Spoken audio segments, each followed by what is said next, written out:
Welcome to the Bigfoot Research Question video blog for the 18th of December 2014. Now this footage that you're going to be looking at is footage that I took just after I got back to camp. I kept hearing movement around in the bushes, so I just put my camera on it and was hoping something would pop out. But I decided to go ahead and use this footage so that you could look at it instead of my face while I do the question blog. So we'll get started now. Okay, the first question is, this is a question that I've been getting over and over again, and it usually comes from new people in the field because they don't understand why an area needs to be protected. But this is the question: why do you protect your research areas so tightly? Why do you not share? Well, it's very simple. I try to share as much as I possibly can on the videos so that you'll get the information. But as long as there's people out there and the Bigfoot are unprotected and those people are willing to shoot a Bigfoot and kill it, then I will protect them. I will not divulge my locations. You know, I've invited other researchers that I thought were serious researchers out to work with me, and some of them pretty well failed me by turning right around, dropping me, and start taking their own friends in there. Well, anybody knows that that's like a fishing hole. If you have a favorite fishing hole, you tell your best buddy about it, and pretty soon the fishing hole has been fished out. There are just a lot of people that really want to go look at a Bigfoot, to actually see one. But they're not taking into consideration that in order to study them, you have to be there quite a bit. And there has to be Bigfoot there to be seen. And if there's too many people, the Bigfoot move on. Okay, the next question is again from those that don't quite understand why.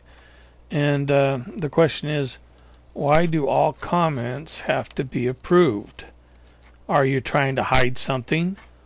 Or do you just censor all different opinions? The answer is, if I could trust people to behave themselves and not use profane, degrading, belittling language, then I probably would lash up.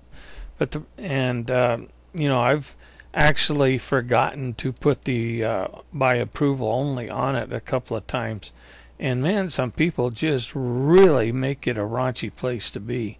So I want my site to be clean for all audiences, and I don't want to be just talking to people that swear every fourth word. So that it's easier to keep it clean for those that find offense to profane language than others. And then there's those the trolls and stuff like that that are just looking for a fight, and they're trying to pick a fight, and that's unprofessional too. So I don't allow that. No, I'm not trying to hide anything, because I'm one of the few Bigfoot researchers that puts just about everything I do on video. So when I find something, you know, I've worked my tail off for it. I just didn't walk out there with a camera and find a rock that looks like Bigfoot. I'm actually out there working the forest. Now, I do have my haters. There are people out there that just absolutely cannot stand me for some reason. And they call me hoaxer and everything else. But you know, that's not why they get blocked. They get blocked because they're an offensive person. They don't seem to be able to express themselves without being a jerk about it. So that's why we're with comments being approval only. Okay, Y Tubinger says, Bigfoot colors. What about aging hair colors, white/gray like us humans? Yes, they do seem to gray as they get older. Mostly around the head and the back and some of the chest hairs. But it's not a prominent color. So yeah, they do get older. Aztec Sun. Are these meat eaters depleting the stock slash herds of elk and deer there? Well, no. We kill more elk with automobiles than Bigfoot does. But Arizona Game and Fish has a very successful elk program. We have more elk now than we did back in the 1960s when we hunted them. And all you had to do was buy a license and a tag. Now, to hunt elk, it's a lottery system. You have to be drawn. And believe it or not, a lot of out-of-state people come to Arizona to hunt. And so this has given Arizona a big incentive to change over a lot of the land from forestation into more grazing land, because elk are grazers, deer are not. So they're trying to get more elk going so that there'll be more funds in the coffers. Okay, and there may have been several events where Bigfoot have been spotted driving large herds of elk from one area to another, much like a sheep herder does with their sheep. Could elk be cultivating, or could the Bigfoot be cultivating elk and only culling out those that are injured or sick? This is a very good possibility, because every time I've tracked a hunting party, the elk seems to be injured or sick or something, because it kind of like drags its feet and staggers from time to time. So I'm kind of wondering if they're actually trying to farm the elk. Okay, on to the next one. Bev Coombs. Mitch, how do you think they kill such large animals like elk? Do you think they make spears or tools? How many do you think were hunting together? Also, thank you for explaining the hunting. Okay.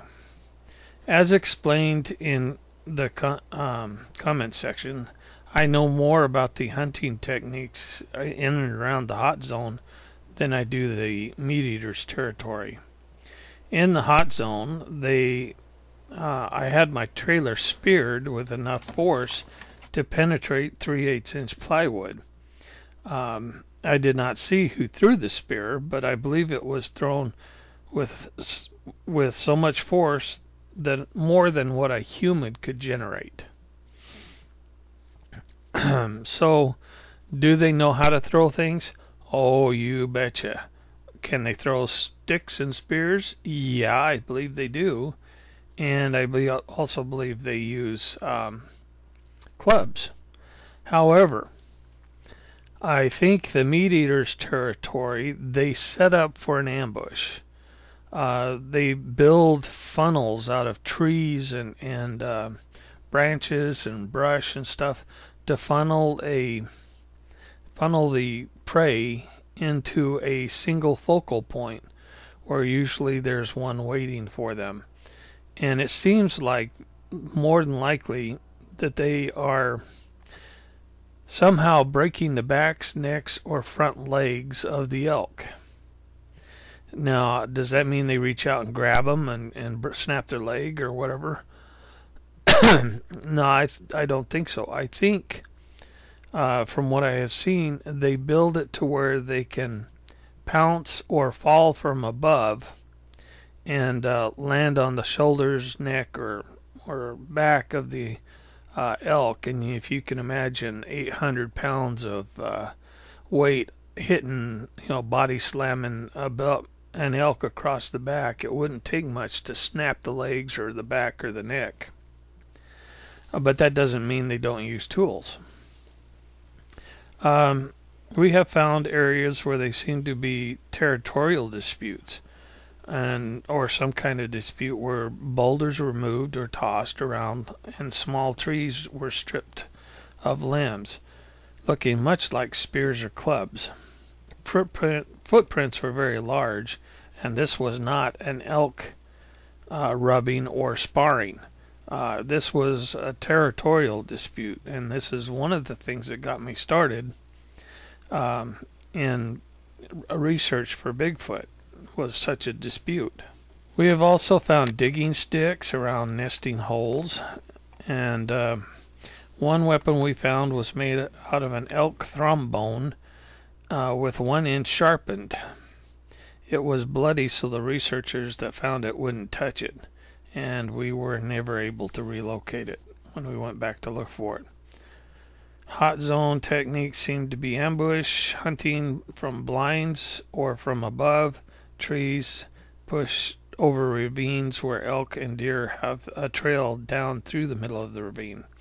It appears they use their weight on the elk's back or front shoulders, breaking the back. Meteors may be herding the elk to an area where a big guy is waiting for the attack. They too may be using ambush tactics, but I don't see the same amount of funnel making or hunting blinds like I do in the hot zone.